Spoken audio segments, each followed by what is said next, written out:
अस्सलाम वालेकुम स्टूडेंट, मैं हूं मोहम्मद उमैर।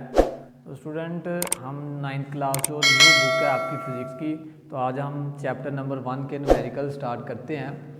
न्यूमेरिकल नंबर 1 में वो कहता है calculate the number of seconds. हमने क्या करना है, नंबर ऑफ़ सेकंड्स जो है वो कैलकुलेट करने हैं। नंबर 1 इन अ डे, एक डे के अंदर, नंबर 2 वीक के अंदर, और नंबर 3 मंथ के अंदर।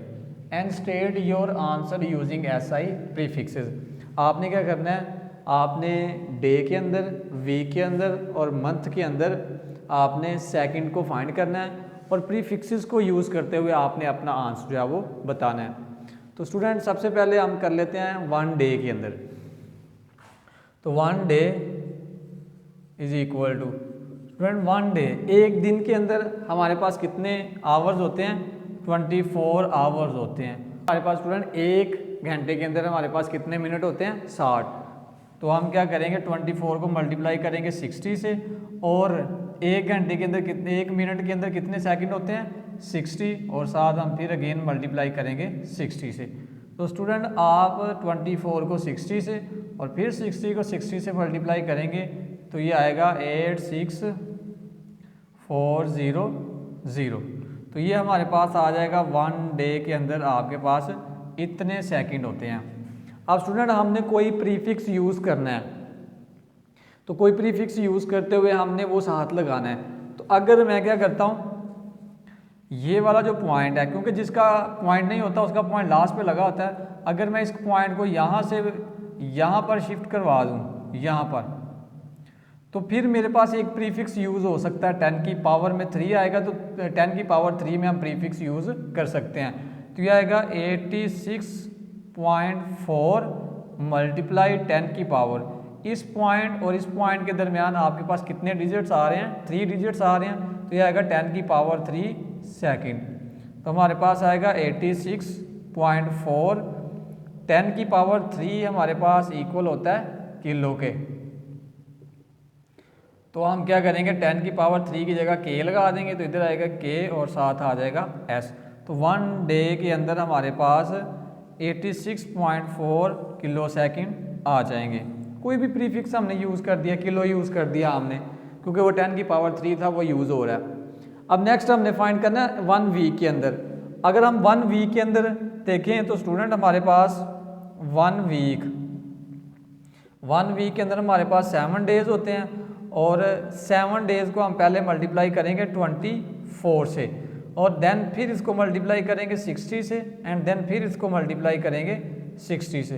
तो स्टूडेंट, हम इनको मल्टीप्लाई करवा लेते हैं। बताएगा 604800 सेकेंड। अब हमने स्टूडेंट कोई प्रीफिक्स यूज़ करना है। हम कोई भी प्रीफिक्स यूज़ करते हुए जो है वो वैल्यू जो है वो अपनी प्रीफिक्सेस को यूज़ करते हुए हम अपना आंसर लिखेंगे। तो आप देखें स्टूडेंट, इसका पॉइंट लास्ट पे लगा हुआ है।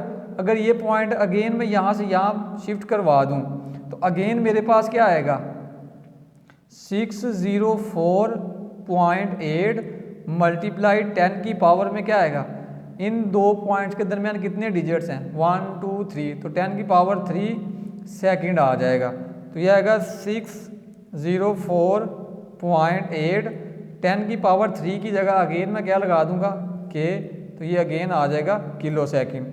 तो 1 वीक के अंदर हमारे सेकंड, किलो सेकंड निकल आए हैं। अब हम अपने पार्ट नंबर सी की तरफ चलते हैं। हमने क्या करना है, 1 मंथ के अंदर बताना है। तो 1 month is equal to, 1 month के अंदर स्टूडेंट हम लेंगे 30 डेज। तो 30 डेज को हमने क्या करना है, मल्टीप्लाई करवाना है किसके साथ? 24 के साथ, क्योंकि एक दिन के अंदर 24 आवर्स होते हैं। एंड देन मल्टीप्लाई करवाना है 60 के साथ। एक घंटे के अंदर आपके 60 मिनट होते हैं, और देन एक मिनट के अंदर 60 सेकंड होते हैं। तो हम इन सब को स्टूडेंट मल्टीप्लाई करवाते हैं, तो ये हमारे पास आएगा 259200 सेकंड। अब स्टूडेंट, हमने अगेन क्या करना है, कोई प्रीफिक्स यूज़ करना है जो इधर पॉसिबल यूज़ हो रहा हो। तो अब देखिए, ये पॉइंट हमारा यहाँ पर है। अगर मैं इस पॉइंट को यहाँ से यहाँ पर शिफ्ट करवा दूँ तो क्या आएगा हमारे पास 2.592 मल्टीप्लाई 10 की पावर, इस पॉइंट और इस पॉइंट के दरमियान कितने डिजिट्स आ रहे हैं, 3 और 3 6, तो 10 की पावर 6 सेकंड आएगा। तो यह आएगा 2.592 मल्टीप्लाई 10 की पावर 6। स्टूडेंट ये जो 10 की पावर 6 है ना, ये इक्वल होता है 1 मेगा के, तो हम इसकी जगह लगा देंगे m। तो ये 10 की पावर 6 की जगह मैं लगा दूंगा m, तो ये आ जाएगा m और साथ आ जाएगा सेकंड। तो ये 1 मंथ के अंदर हमारे जो है वो कितने मेगा सेकंड निकल आए हैं। तो स्टूडेंट हमने क्या किया, अपना आंसर निकाल के उसको प्रीफिक्सेस के साथ अटैच कर दिया, प्रीफिक्सेस को हमने यूज़ करते हुए अपना आंसर जो है वो फाइंड कर लिया।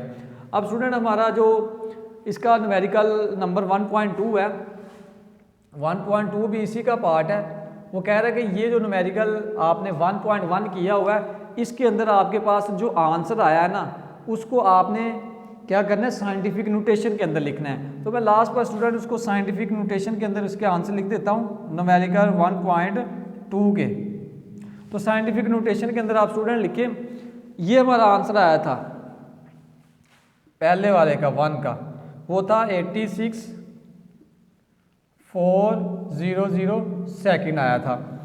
हमने क्या करना है, अब हमने साइंटिफिक नोटेशन में लगना है। साइंटिफिक नोटेशन में हम क्या करते थे, जो हमारा इंपॉर्टेंट डिजिट होता था, सिग्निफिकेंट फिगर होता था, उसके बाद हम जो है वो पॉइंट लगा देते थे।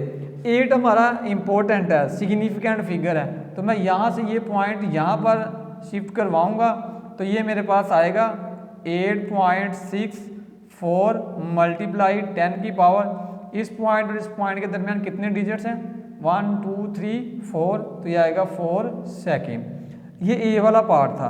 बी वाले पार्ट में हमारे पास आंसर क्या निकला था स्टूडेंट, ये निकला था 604,800 सेकेंड। इसको हम लिख लेते हैं, इसका पॉइंट यहाँ से यहाँ पर हम मूव करवाते हैं, तो ये हमारे पास आएगा 6.048 मल्टीप्लाई 10 की पावर, इस पॉइंट और इस पॉइंट के दरमियान कितने डिजिट्स हैं, 1 2 3 4 5, तो ये आएगा 10 की पावर 5 सेकेंड। और लास्ट वाला हमारा जो आंसर निकला था 1 मंथ वाला, वो ये था सी वाला, वो हमारे पास क्या है 25,92,000 सेकेंड है। इसको हम लिखते हैं साइंटिफिक नोटेशन में। हम यहाँ से यहाँ पर मूव करवाएंगे अपने पॉइंट को, तो ये आएगा 2.592 मल्टीप्लाई 10 की पावर, इस पॉइंट और इस पॉइंट के दरमियान कितने डिजिट्स हैं, 1 2 3 4 5 6, तो ये आएगा 10 की पावर 6 और साथ आएगा सेकेंड। तो ये हमारे स्टूडेंट जब हमने इन सब को साइंटिफिक नोटेशन के अंदर लिख दिया, जो वो कह रहा था न्यूमेरिकल नंबर 2 के अंदर उसकी डिमांड थी। और ये न्यूमेरिकल क्योंकि 1.1 का ही था, उन्हीं को यूज़ करते हुए हमने लिखना था। तो ये स्टूडेंट आपका न्यूमेरिकल 1.2 है। तो आप ये यहाँ से यहाँ तक करने के बाद आप ये वाला आंसर लिखेंगे इनके अंदर, ये यहाँ से यहाँ तक करने के बाद ये वाला आंसर लिखेंगे न्यूमेरिकल 2 के अंदर, और उसके बाद ये यहाँ से यहाँ तक करने के बाद आप नेक्स्ट जो है वो ये वाला आंसर लिखेंगे न्यूमेरिकल नंबर 1.2 के अंदर। तो ये था स्टूडेंट हमारा आज का लेक्चर। उम्मीद करता हूँ कि आपको समझ आ गया होगा। अब मिलेंगे इंशाल्लाह नेक्स्ट लेक्चर में, तब तक इजाज़त दीजिए। अल्लाह हाफिज़।